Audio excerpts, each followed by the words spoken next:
with a very insightful power panel discussion. How will the Indian data center of 2033 be different to today's? On the moderator seat, we have with us Mr. Jitesh Karlekar, Director Research Data Center, APAC, JNN, India. Welcome, sir. Ladies and gentlemen, can you please put our hands together? And now, welcoming our incredible panelists up on stage. Mr. Neil Johnson, President, Data Center Solutions, CBRE. Mr. Vinod, Javur, COO, Digital Edge.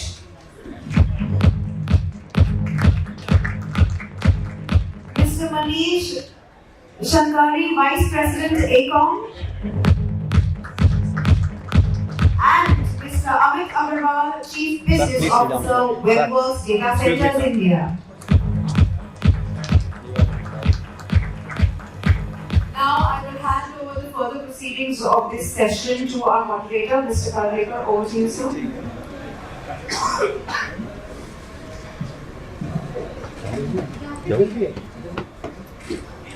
I think a lot of people are still busy with recovering their energies.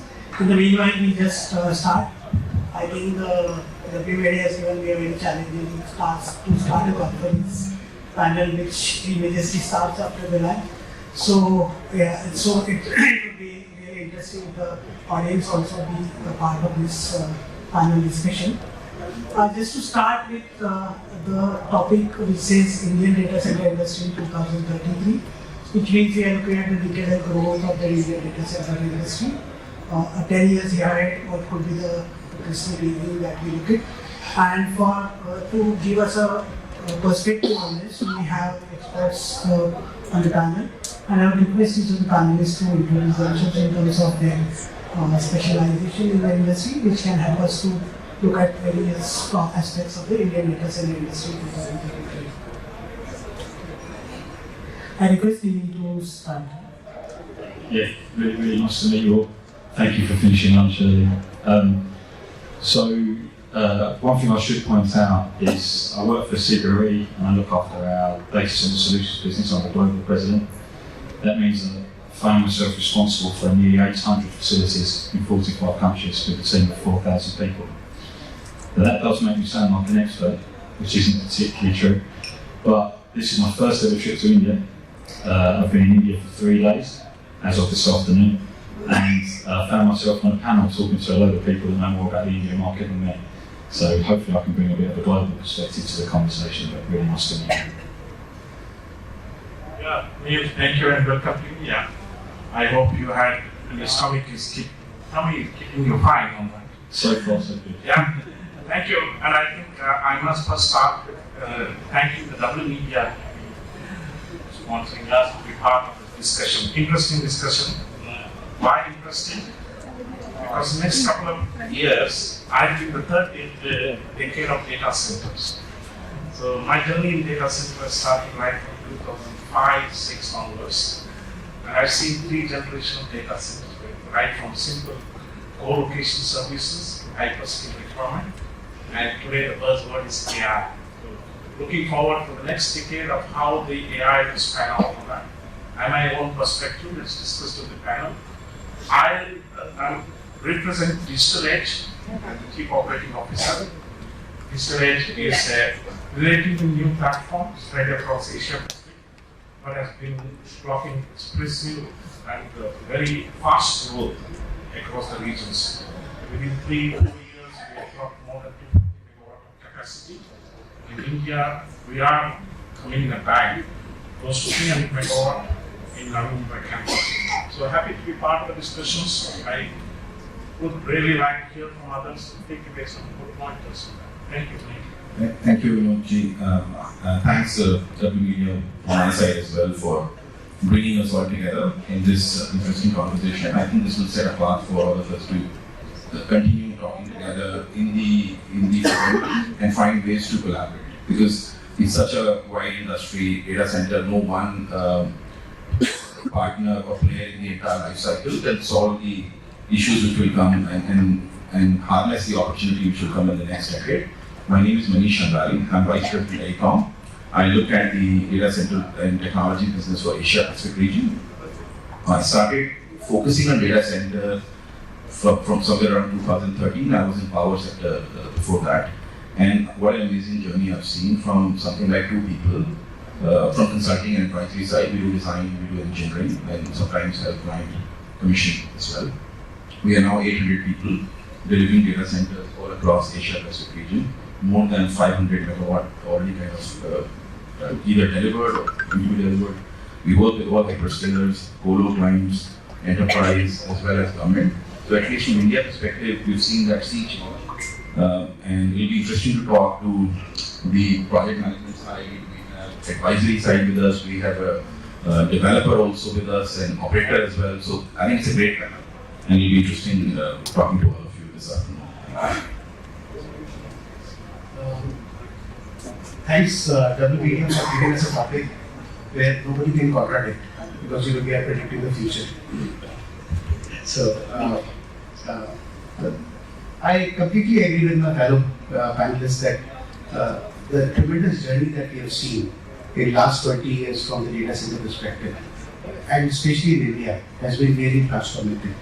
And whatever we are gearing up for, we have laid a foundation of digital India, which I think Kosto also spoke about when he was giving a perspective about India. Now we have laid this foundation and now it is time to reap the benefits. So because of this foundation, there are multiple new transformative applications like artificial intelligence, machine learning. It will be coming to India and we have to be ready for that. And I think the spirit of Indians, and I'll just like to put across one of the experience that I had. When I started my career, I was in a company called as GTA, Global Telesystems Limited, and there we were given the challenge that one of our global customers wants to have a 300 square feet of data center, and nobody had an idea in terms of what is a data center. We were like, what is a data center? There are telco rooms, there are server halls, there is no data center. But at that time also, we had a courage to say to the customer, yes, we will deliver your data center in 3 months' time, and we delivered that.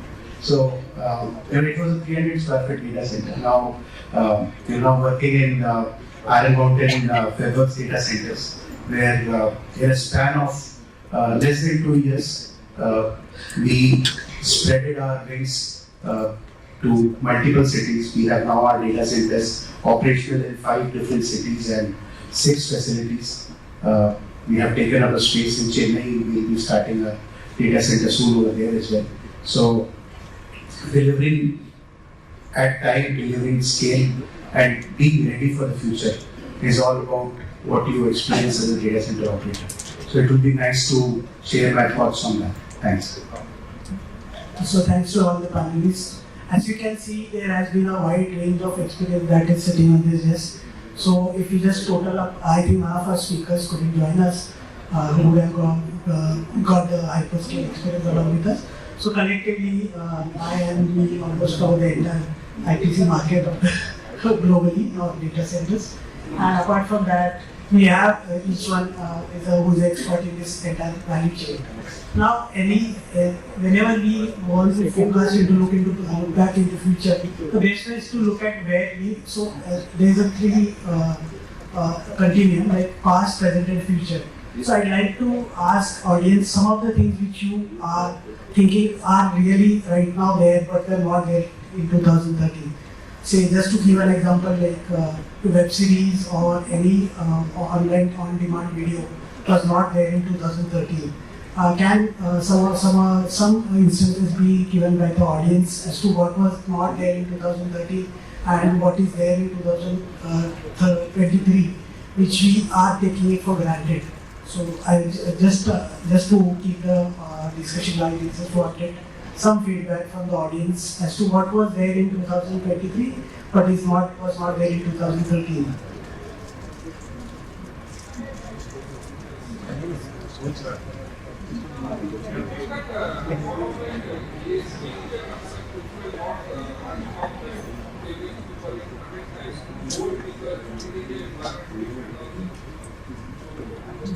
We'll see in 2013, the ESG was not much talked about.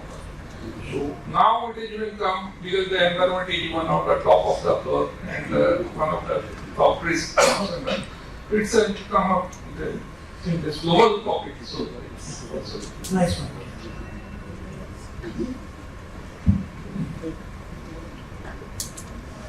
Extremely low cost of data that is present in 2023 as against 2013 where we had a very high data cost, driving the demand to a very nice per person per Completely. So hyperscalers were not heard in 2013 and we are now hearing that. Completely bang. Yeah. Other thing would be like container workloads, they came continuously in of your 5G, 4G connectivity, that's expanding data connectivity, connectivity overall. I think data consumption itself has been increased a lot. Be it online payment, UPI payment started in 2016, and then the online purchasing, videos, separate reels, and all those things. So data consumption itself has been increased.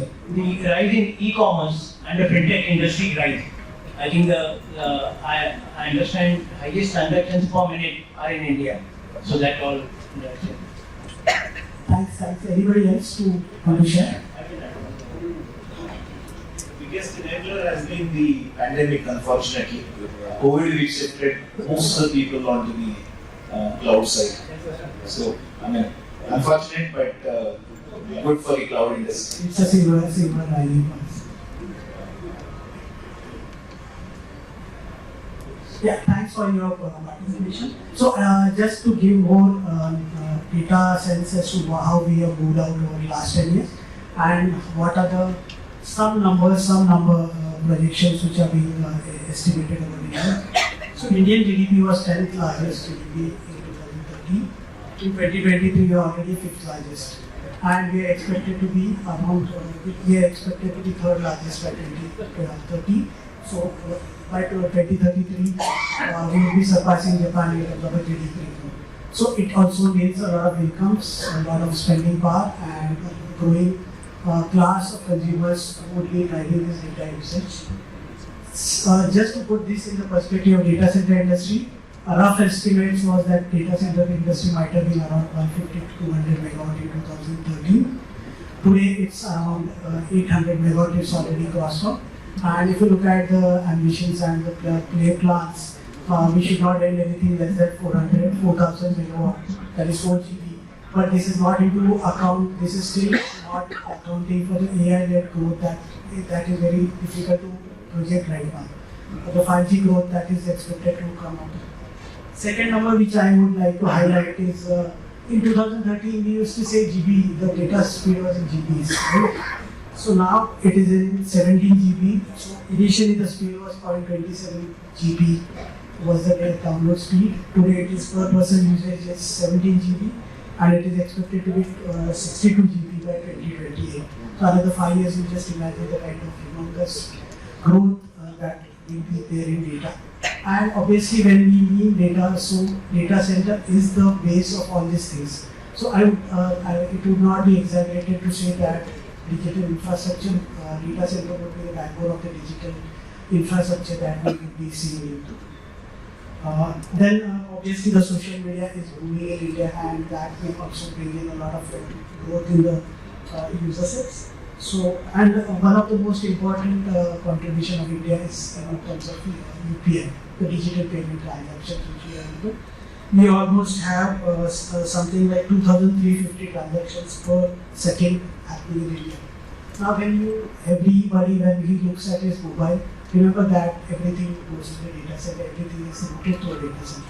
So in this context, I just wanted to set the context where we are expected to go in next 10 years.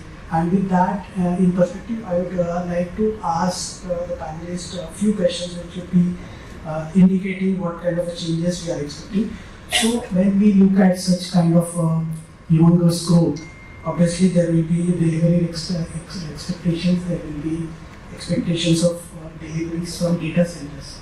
So I would like to ask Amit if he can provide us what he thinks would be happening next 10 years down the line.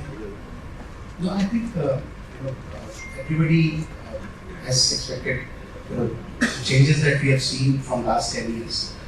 If you combine all of that, it is a human-generated data that we have seen. Whether you talk about social media, whether you talk about transactions, e-commerce transactions, everything is human-generated data. Now we will see machine-generated data, which will be further more comprehensive than the human-generated data. When we talk about artificial intelligence, it is all about data churning by the machines. When we talk about IoT, it is all the data being generated by the machines. And it will be in excess what we have, the growth that we have seen, it would be far more higher than that, but this particular growth, the data will be generated. More data being generated will have more bearing on the data centers. And it would not only be in terms of the delivery capabilities, but also in terms of innovative and agile designs. Now, one of the challenges that each data center has, and we have been hearing from the past presentations also, the data centers are being designed for keeping 10 years, 15 years in mind. So a typical payback period is about 10 years, 12 years, 15 years. And you design your data centers accordingly. However, the growth or the density of a data center increases every 18 months. So probably 18 months before, we were having the servers which came with a power supply of 800 watts. Today we have the servers coming with the power supply of 2400 watts of power. So, the form factor remains the same, the power increases. So the design that you have had done for a particular period of time, for 10 years, 12 years, will not be there for next 3 years. You have to change the design. So that is a fundamental challenge that every data center player has. The second is in terms of, yes, as you rightly said, in terms of the capability to deliver. Now, one thing just before starting this discussion, we were having this discussion that very interesting point that outside India, it is, in India we have a challenge that we are doing a speculative build of data centers. And we were just discussing that in India we are having a speculative build of data center. We build the data center and then we start looking out for the customers. But outside India, it is more in terms of the commit-led construction of the data center, which is far different because you know what is the requirement of a customer. You design your data center accordingly. Here in India, it is more in terms of you design taking certain speculation in mind and then try to validate that speculation with the market demands. So that's a difference and a challenge for Indian market. But I think there have been innovative. For example, when we design a data center, we are also very agile in terms of change of design.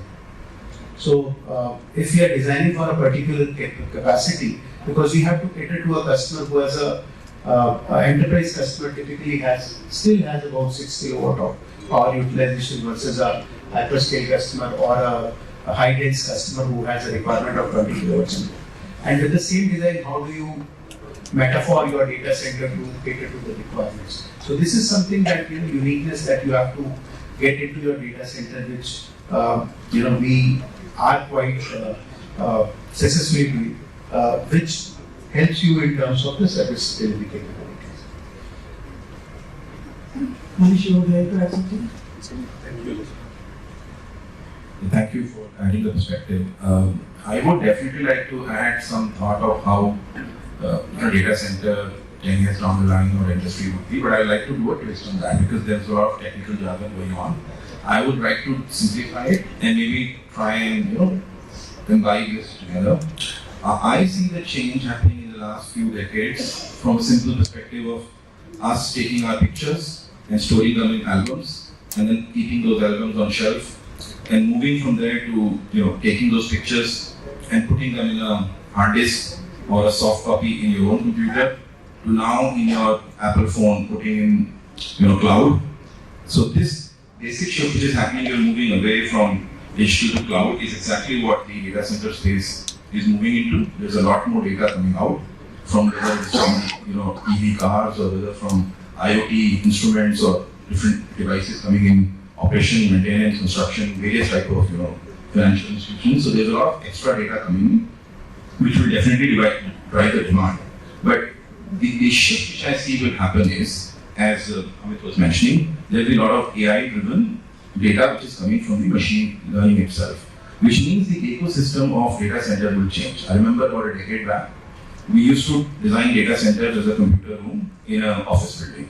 From there, we've seen moving to now, hyperscale data centers which are 150 megawatt or in excess, and people buying acres of land.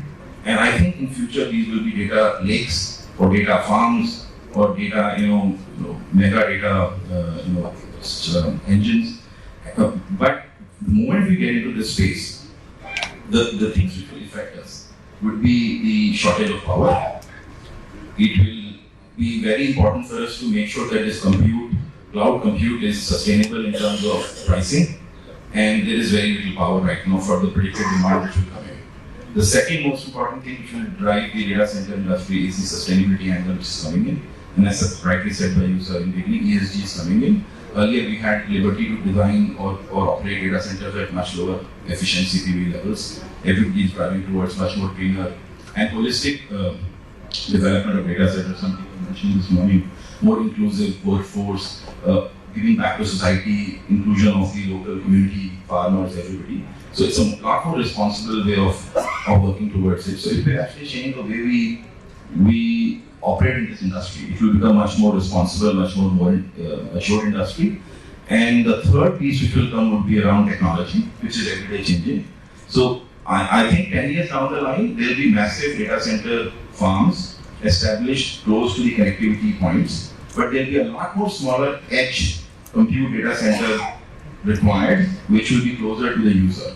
And this connection between the large farms or hyperscale data centers which we are creating and will continue to grow, and the new ones which will come, which will be much more smaller, but much more faster for less latency. How do we connect these together? How do we draw this infrastructure across the country? Will actually be a very big challenge for us. So in terms of demand, we are clear demand will grow. In terms of complexity, data per rack density will grow. We will have to use solutions like liquid cooling to save on the sustainable excess power consumption. We'll have to look out for common grid, battery backups, all sorts of things. But the biggest issue which I think would be around shortage of power and shortage of infrastructure for connectivity, transfer, and bridging this gap between AI farms which will do local compute and then sending those packets to edge pieces which will have to communicate quickly back and forth. So there will be two-pronged approach. It will be mega development of high-scale data centers, but very small, nimble data centers in thousands and thousands of numbers will emerge. And how do we service them? How do we actually make latency low at local level, maybe sitting in a village, will be our challenge. And then we all have to find a way to work through it. I think there's a great example, actually, particularly from Mumbai to consider, which is the situation that happened in Dublin, because the Irish government were actively encouraging the growth of the data centre industry and were attracting lots of investment, particularly from US hyperscalers. But that power issue, there's a lack of connectivity between central government aspiration and the power authorities' investment in infrastructure, which has meant now that you can't build a data centre in Dublin unless you self-generate. And I think you guys don't have that problem now, but I think that's one of the things in every city in India as it develops needs to be carefully considered, because you've got so much opportunity in this particular market. But if you lose that power connectivity with the aspirations of this room and local government, then you could find yourself in what I class as the Dublin situation. Absolutely. And then you will lose market share as a market sector to other parts of Asia, which I think would be and before we a real shame. I think it is also triggering a very interesting journey towards new energy. Yeah. So all our customers right now are also demanding from us, while we were working on data centers, they're saying, can you put your brains together and give us different forms of energy which can be locally developed off one site, cleaner, maybe mix of hydrogen, all sorts of things. That experiment is really getting a lot of momentum, but I don't think so it will get solved so quickly. So what you're saying is very valid. It really needs to have a much larger ecosystem to all come together. Otherwise we'll be gung-ho about India being a low power compute export center of the world. Definitely it would be, but we won't have power to run things. I think that ESG point is incredibly valid globally, actually. I don't think that's an India problem, I think it's a global problem. I feel that the data center industry has been pretending that it's not consuming so much energy, and the need is kind of that, just to drive the data, as everyone's kind of turned a blind eye to the fact that we're consuming so much power anyway. But I think that's really changing now. There's been legislation passed in California recently, which is going to affect the entire data industry globally, because anyone that has office space in California now will be subject to the Californian regulations, which is going to make a massive difference, because we all deal with customers that have all got space in California. So you've got legislative changes in one state in the US that are going to actually impact the industry generally. And I think that's going to make a huge difference, and I'm not sure any of us are ready enough for some of the carbon commitments that are being made at a C-suite level for them to translate down to an ESG perspective, particularly from an energy point of view. So I think that's an interesting topic. Yeah, guys covered everything. Nothing. I think you're right in all respects, saying that the next decade of data center, if you look purely from a data center infrastructure providing perspective, keeping the rest of the data consumptions apart, where do we feel that where we will be in the next 10 years? It's my view, purely from the brick and mortar perspective, how the data center will look like. We are creating large scale data centers. That's how the data center operators will be able to sustain. What are we calling large scale? We are calling someone who is able to process IT for close to 300 plus only. That's what we call as the next decade of trying to put across the infrastructure for our data. And what it will be next 10 years? My own assessment, it will be a mix of hyperscale computing and certain mix of AI related computing. What is the mix? If I hear some of those guys who are very bullish, it could look like 70% AI, 30%, but I'm not so bullish on that. It probably will be 40% AI and 60% probably would be where we do a hyperscale computing. The other things which we look at it, where every operator should migrate, is how they can customize the design for the solution. No longer you will be in a position to use one infrastructure to fit a lot of other things, especially because the whole infrastructure team requirement is no longer going to be driven by the end user, but more from the server manufacturers. That is something which is going to be there. Hence, holding large piece of land, having common infrastructure, ability to customize some of the design of infrastructure would be one of the key drivers for that. So the next decade on that. And the other thing, interesting thing which we see is what I call as AI for AI. I think you will use extensive AI to design the data center. Okay? So you will no longer be thinking, you will put inputs to your AI processing and you will come back with a solution. Please build this for you. So that's how it is going to be. And very extensive deployment of AI in operations. As the requirement of the operations uptime increases drastically and the processing requirement also increases, you will have a lot of controls being now driven by AI. Extremely automated things, requirement robotics, and this all are something as what we call in AI language as a low level, not a high level requirement. And this is something low-hanging fruit, most of the operators are doing. There's some amount of automation already being deployed by the general, because now, as we go forward as the AI platform, you will have some innovative guy coming back and saying, you need the controls are running extremely. And one of the biggest advantages is that you'll be able to predict the performance of the physical infrastructure. So next 10 years is a decade of change. AI is going to be disruptive. It's not only going to be disruptive for all things, it's also going to be disruptive for the data center operators like us. So the way we would probably like to cushion ourselves, secure as much as power, like we said, think green. There is no substitute for sustainability. In fact, you probably will not even receive an inquiry if you're not sustainable. So that's the second thing. Third, hold on to some large parcels of land so that you can be able to customize the data. The last portion is, I think, the normal deployment of resources is not going to work. You will probably have people who are specialized technologists who will run the data center, not the general level of engineering developers. You will have someone who is able to program on the go, look at the data, do some processing. These are the things. So our sustainability is large infrastructures and resources. This is what I feel is going to be interesting area to get it.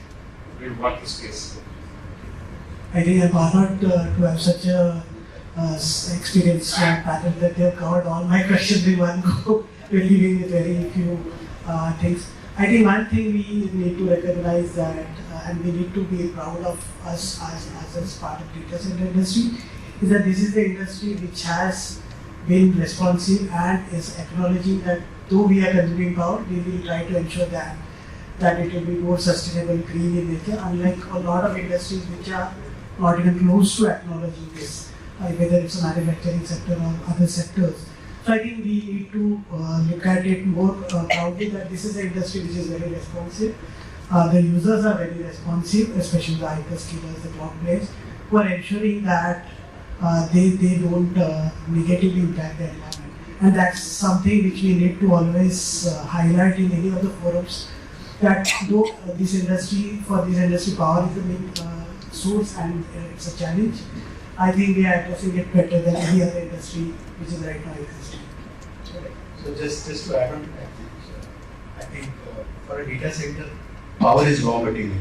So we've been optimizing on this raw material, and as you rightly said, in terms of sustainability, it's been in one of the previous presentations. I don't know how many of you attended that. It was shown that from last 6 years, the PUE has been in the range of 1.6 to 1.58 or 1.5. I think in the next 10 years we would see, or it takes 5 years, we would see most of the innovations coming into that. And second is in terms of sustainability,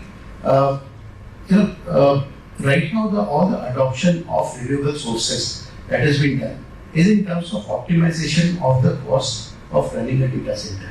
It's most of the data centers have done that in terms of optimizing their cost. Now it will be the time when you have to pass on that particular benefit to the customers. That's the only way when you would be a socially responsible ESG organization. So just to give an example, Iron Mountain globally, we have a policy called as Green Power Pass. So all the data centers worldwide run 100% of renewable energy. We are part of COP20. We are ensuring that we will be carbon neutral way before what we have committed. So almost a decade before what we have committed, we will be carbon neutral. But at the same time, the policies that we have designed, which has been appreciated by all the global customers in terms of passing that benefit to the customer. So customer can offset their carbon footprint by taking the green power. So I think that is a shift that we need to see in the industry, and that is what we will be seeing in time to come, that people will be passing on the benefit to the customer also. Thank you. And Jitesh, just one last point I would like to add. One area which I think India in next decade can make a difference in ESG perspective would be that a lot of this infrastructure which was done in the last 2 decades will be obsolete. They'll have to be upgraded, they'll have to be refitted, and one way to do that is you just get away with your current chips and all sorts of your infrastructure and throw them away. On the other hand, we could actually reuse some of them, a large part of that, and get back into our own supply chain, because India is a very cyclical industry. If you go to any level here, everything gets recycled. So if as a community we can adopt that, we can really recycle everything, even from chips to the racks to the building itself to the cables and everything, and then make sure that it goes back into supply chain and we use it for the next big build, we can contribute in a very big way to the ESG. And that is very much possible in India the way we are right now. So I think the PUE point is really important actually, because we're seeing in some markets PUE being part of the planning process, and more that PUE levels driven down in order to achieve planning in the first place. I think that's going to force liquid cooling is the topic that I really feel everyone's experimenting with. Everyone's trying to work out how to apply it, and everyone's terrified of liquid going near the data centre anyway. But I just think that those planning constraints are going to force that technology into the industry, so I do think that's something that we need to be mindful of. So, no, absolutely. You touched on the right point. You will not be surprised when the regulations comes in place very quickly in India, saying that you will only be allowed if the PV is less than such and such. So that is something which probably the government will put some regulation for us. That's something is going to come sooner than later about how we need to be efficient on that. But having said that, very interesting take on how a solution comes to a consistent pain area. Power and power density is a pain area, and PV is the second pain area. Always technology has grown in a way, it may not happen in the next 10 years, maybe beyond that you may end up in processing data without air conditioning. So this is how the problem becomes too big for everyone to grapple. You find a solution by breaking the problem and looking at it out of the box. And if the problem really gets really hard on that, we don't have power, you will definitely have someone who will say that we'll run without air conditioning to optimize the power. And it's happening in the telecom industry. So that is something which I think some places we will expect the technology to support us to go forward. Actually, one of the large social media platforms that we deal with in their own facilities run a good 10, 12 degrees higher than any other facility. And it's purely because they're not constrained by sharing the facility, it's purely designed for them, and it's their own technology as well. So they're able to really push that boundary, and I think that's going to become more and more of a requirement as well. Yeah. I think we did a lot of discussion about, but the main question is about money. Where will the money come from? And we talked about so much value add, but ultimately unless the capital is poured into this industry, nothing is going to happen, right? So just to give one perspective here, like when we look at, when we meet all the investors, you say that if you're putting $1 million into a data center or the data center in digital infrastructure, what is the value add it brings to your economy overall, versus spending $1 million in building a road or any other kind of infrastructure. I think that could be a starting point, and I would ask Amit to give his views on how the investment platform or the investment scenario can pan out in the Indian data center industry when we are considered to be one of the lowest cost manufacturers, lowest capex regions globally. So just some shares before we close this session. So one of the fundamental challenges that the industry has today is in terms of the capital, because it's everybody's aware that data center is a very capital intensive business. I think government has been trying to do that, and they declared data center as an infrastructure. So the funding could come easily, or borrowing can happen over a period of time. So that was one area that helped the industry a lot. I think there is a lot of interest from the global investors also, because India has been whatever growth that we have seen today, or whatever 700 or 800 megawatt capacity that we have, if we see per capita, it is still very low, and there is a tremendous amount of growth that we can see, and all these areas that we spoke about is feeding to the further requirement of data center. So there is a lot of foreign investment which is coming to India. There is a lot of domestic investment that is happening in India. There are funds which are being created who are specially designed to fund projects like data center. So I think the need of capital or the capital inflow from the data center perspective will not be that big a challenge. But as we were discussing with Neil, speculative building that we do in India will have certain challenges in terms of getting the capital. If we have some base, I think funding is not a problem. Yeah, I agree. I think that capital flow is not going to be an issue for the market. But I do think it's kind of that trust process as the market matures, where people will be more inclined to sort of take space pre-construction.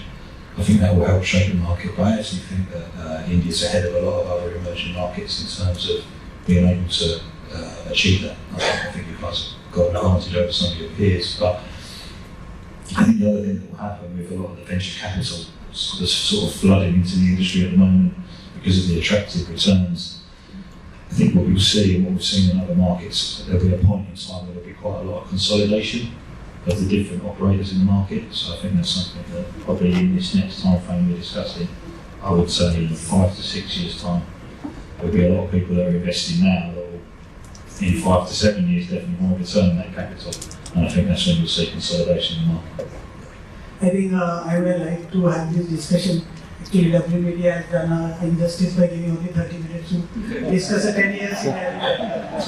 If all the audience participating, I think we would have spent the entire day forecasting over the future of India.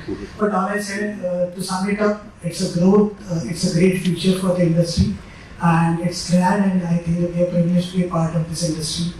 And India, being with its inherent advantage of being the second largest market globally, the kind of innovation that we have, the kind of government support that we have, the digital infrastructure that we have in place, I think we are poised to be one of the largest. It would not be wrong to say that we could become the global hub of data centers. And with that, I would thank the panelists and thank all the audience for. Before we close the panel, so we have to take 2 questions from the audience. I'm going both sides. Yes, sir. We've been talking about the evolution. Sorry, my name is Ali Dev. Important question. We've been talking about the evolution and the constraint. We talked about the constraints, power and resources. Many of these forums have seen one important topic that doesn't get touched is the skill development, the human resource. And I'd really request if you can share some views on this, because I believe that's going to be the bigger challenge than resources, financial resources. You're right. When we said resources, what we meant probably was skill resources. And is that a solution immediate? I don't think so. But can you address it in the medium term basis? Yes. How do we address it? You pick up people and then put them for training. Maybe that's one of the ways. But do you want resources to be big part of the whole ecosystem, right from the design, construction stage? Probably that's one of the ways to do it. And having a lot of graduates coming out of the Indian universities, I think it's one of the way most of the operators need to do is to pick them up, take them in the fold, train them through the whole process, allocate some resources for their specialized training, and then build it across. We need to handle all the things. But it's harder than what we say, is because the reason is the demand of the industry is so high.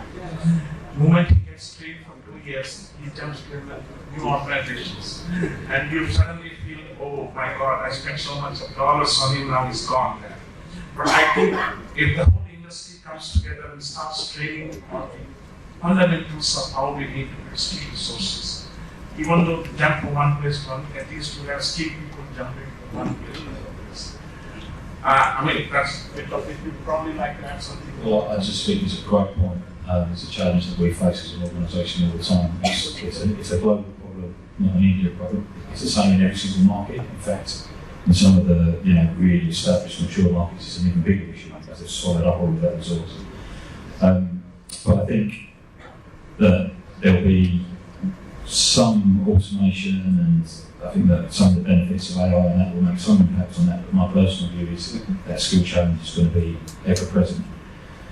In fact, in my job, I travel all the time, so I'm responsible for 45 countries, and I've found over the last 2 years in the role that I very rarely visit a geography where I don't meet customers that used to work for CBRE, because we've been in the data center industry now for 8 years as a defined practice. So we've had to accept that the investment that we make in the people is going to benefit the wider industry, and we just have to kind of accept that sometimes we do make that investment and we create great people, and then they go on and they become great customers. So we try to make sure is they don't become great competitors. But yeah, so that's it. And I think that the industry needs to be much more collaborative to face that challenge. So I think it's often missed in the debate as well. So I think that's a really Just good point. to add one more point, this is exactly one of the big issues we're facing as well. And I can tell you, in the last 7-8 years, we've been constantly taking people who do not come from data center industry. We invest, we train them. We're also now opening up a lot more for diversity. We're asking more women to participate. They don't understand this space. There are very less women leadership, so it doesn't attract them. We're actually trying to deliberately push that leadership in. And the third thing we are trying to do, and I would need support from the whole industry, is we are trying to bring mid-career professionals back into this. And some of those mid-career professionals could be, say, from power background, they could be from drilling background, they could be from oil and gas background. They have those skills, but we have to kind of get them to this integrated way of working. And often I find my clients and my partners telling me, just give me people who have 2 years of experience at least. I would tell them, trust on us. We've most of the time found people who have no experience, within a year they become very good. So do not ask for always that we need 10-year experience, because those people are very expensive, they don't exist.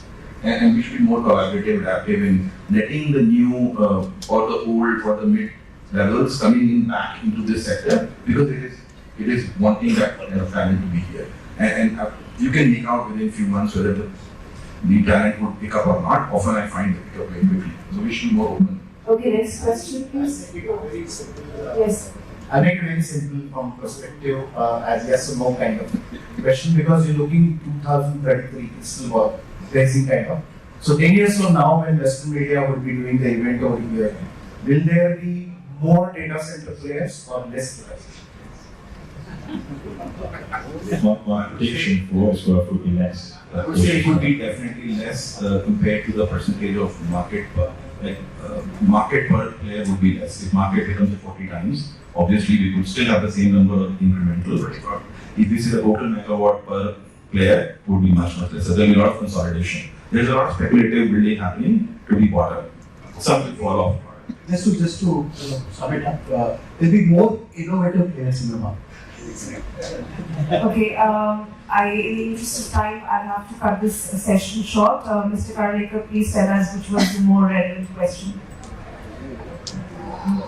Yeah. All right then, questions, sir, please come up on stage, and if you could just give this little goodie to sir.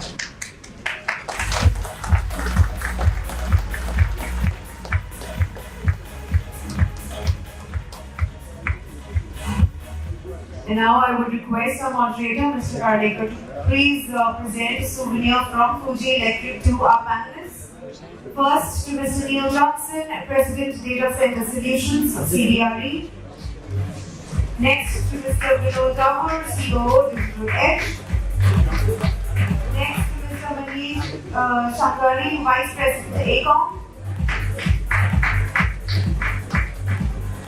Mr. Amit Agarwal, Chief Business Officer, Werks Data Centers, India. And I request Ms. Shweta to please present a memento to our moderator, Mr. Karlekar. Thank you so much. Can we please have a group photo?